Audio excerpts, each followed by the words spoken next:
Hi అండి, welcome to our channel. ఈరోజు వీడియోలో బియ్యం బంగాళదుంపతో గుంట పొంగనాలండి. దాని ప్రాసెస్ ఎలాగో ఇప్పుడు చూసేద్దాం. నా ఛానల్ కనుక మీరు ఫస్ట్ టైం చూస్తున్నట్టయితే కనుక ప్లీజ్ సబ్స్క్రైబ్ చేసుకోండి. అలాగే పక్కనున్న బెల్ ఐకాన్ని క్లిక్ చేయండి. నా నోటిఫికేషన్స్ మీకు వచ్చేస్తాయి. ఇప్పుడు ప్రాసెస్లోకి వెళ్ళిపోదామండి. ఇలాగ ఒక బౌల్ తీసుకొని అందులోకి 1/2 కప్పు బియ్యం వేసుకోవాలండి. ఈ బియ్యం అనేది రేషన్ బియ్యం అయితే ఇవి బాగా వస్తాయండి, లేదంటే కనుక మామూలు బియ్యం అయినా సరే వేసుకోవచ్చండి. నేనైతే రేషన్ బియ్యం వేసుకున్నానండి. ఇప్పుడు ఇవి నీళ్లు పోసుకొని 2-3 సార్లు బాగా కడుక్కోవాలండి. ఇలా కడిగేసుకున్నాక ఇప్పుడు ఇందులోకి వాటర్ పోసుకొని ఒక 4 గంటలు నానబెట్టుకోవాలండి. 4 గంటలు అయిపోయాక ఇవి నానిపోయాయండి. నీళ్ళు అనేవి మొత్తం కూడాను తీసేసుకొని ఒక మిక్సీ గిన్నె తీసుకొని అందులోని వేసుకోవాలండి. ఇలా మొత్తం వేసేసుకున్నాక ఇప్పుడు ఇందులోకి 2 టేబుల్ స్పూన్ల వరకే వాటర్ అనేది పోసుకోవాలండి. మరీ ఎక్కువ పోసుకోకూడదండి. ఇలా పోసుకున్నాక ఇది మిక్సీ పట్టుకోవాలండి.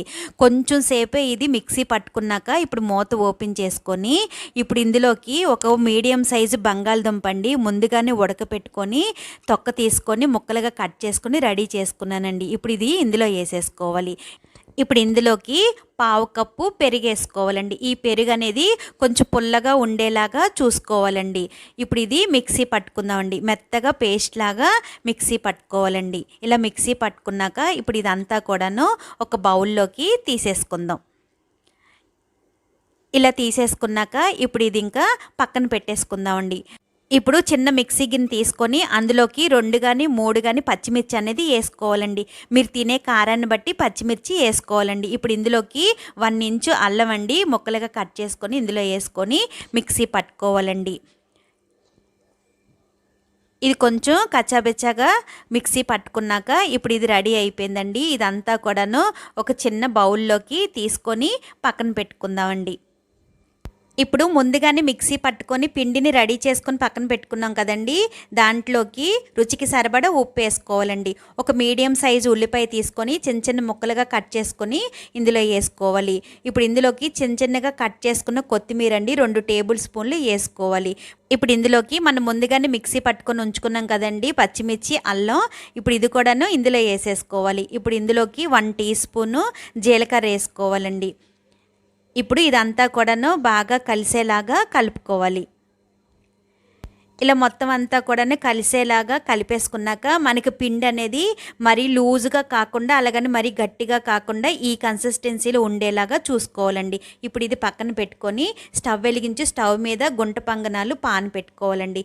ఇప్పుడు ఈ అన్నిటికి కూడాను ఆయిల్ని అప్లై చేసుకోవాలండి. ఇలా అప్లై చేసేసుకున్నాక ఇప్పుడు మనం కలుపు పెట్టుకున్న పిండిని కొంచెం కొంచెంగా తీసుకుంటూ ఇవన్నీ కూడాను వేసేసుకోవాలండి. ఇలా మొత్తం అన్నీ కూడా వేసేసుకున్నాక ఇప్పుడు మూత పెట్టుకొని మంట లో ఫ్లేమ్లోని ఇవి ఉడికించుకోవాలండి. లేదంటే కనుక లోపలంతా పచ్చిగా ఉంటుందండి, పైన అంతా కూడా మనకి క్రిస్పీగా రెడీ అయిపోద్ది.